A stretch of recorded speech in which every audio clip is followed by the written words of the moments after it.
Is there a white slur you'd be offended to be called? No. That's stupid. It doesn't exist. It's not. Reverse racism is not real.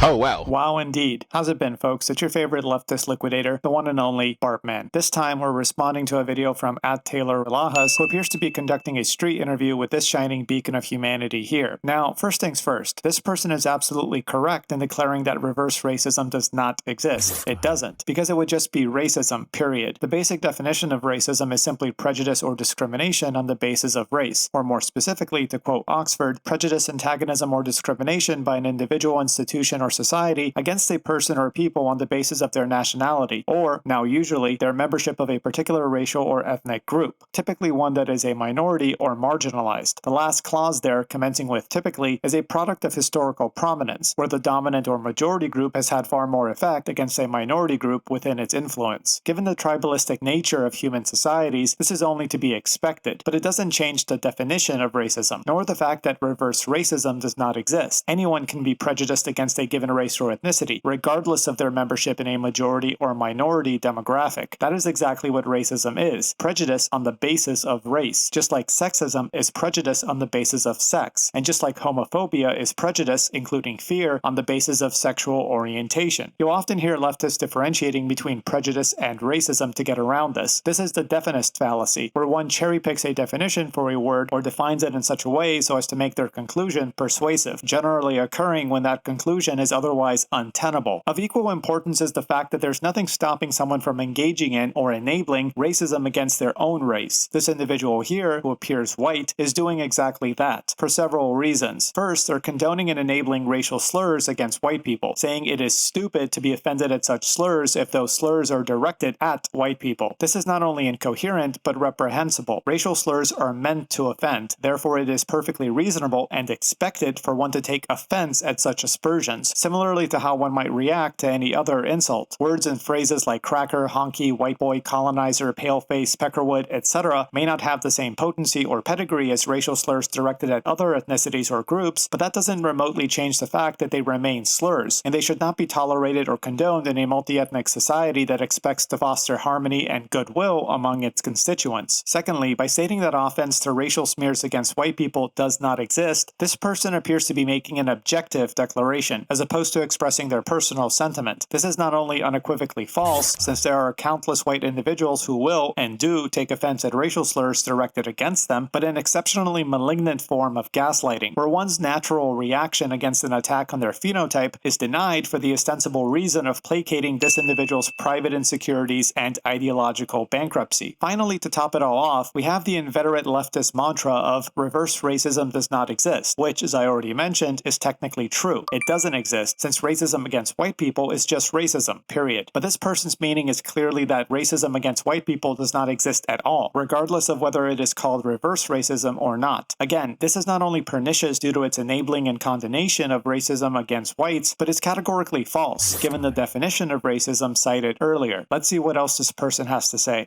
So if I called you a saltine right now, you wouldn't be upset? No.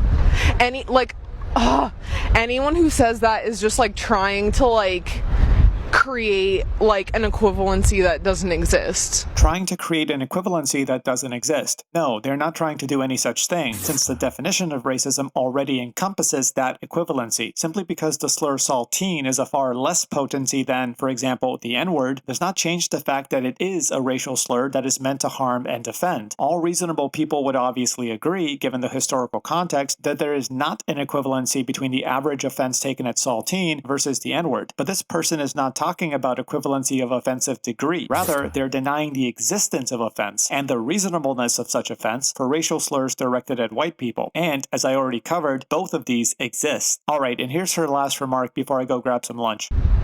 Because nothing you could call me would be rooted in this enslavement of white people. Enslavement of white people. There it is. The profoundly ignorant and Philistine view of history peddled by most American leftists. First off, enslavement is irrelevant to the basic definition of racism. There's no necessary condition of enslavement, whether personal or lineal, to be a victim of racism. Racism, per the Oxford definition cited earlier, can be condensed to simply prejudice on the basis of race. Slavery and other components of history unquestionably alter alter the nature and potency of racial animus, but they are not essential conditions. Secondly, it would be difficult to find any racial group that has not experienced slavery at some point of its tenure on this planet. The very word slave derives from Slav, since millions of Eastern Europeans were raided and enslaved by Barbary pirates and sold into bondage to the Ottoman Empire and other dominions, including parts of North Africa. And it wasn't even just Eastern Europeans. Central, Western, and Southern Europe was subject to repeated raids by corsairs between the 16th and 19th centuries, kidnapping and enslaving hundreds, if not thousands, of the population during most incursions. Muslim pirates from Algeria even made it as far as Iceland, enslaving several hundred Icelanders to be sold at slave markets in northern Africa. All of this is not even mentioning that the Atlantic slave trade itself was only able to command the numbers it did because of the participation of African kingdoms and tribes that sold African slaves willingly to Western European slave traders. Even if we focus exclusively on the United States, which misses the critical factor that slavery was an international enterprise that included black, white, and Middle Eastern traders, the sort of racial cherry-picking and generalization advanced by the person in this video is absurdly racist in of itself. Imagine being a white Eastern European whose lineage traces to enslavement by Ottomans, yet upon immigrating to the United States, your personal history is immediately replaced by some wacky leftist notion of what it means to be white. Imagine being a black African whose lineage traces to tribal warlords who captured blacks from other tribes and sold them to Western European slave traders, yet upon immigrating to the United States, your personal history is immediately replaced with some wacky leftist notion of what it means to be black. If we are to grow and sustain accord in a multi-ethnic, multicultural society, there can be no place for this kind of backwards racial essentialism that we see from American leftists. And at Taylor Relajas, you should be calling this nonsense out instead of using it for clout and views, buddy. Not too cool. Not too cool. Anyways, that's all I have for you today, folks. See you next time. And of course, never forget, the Bartman loves you.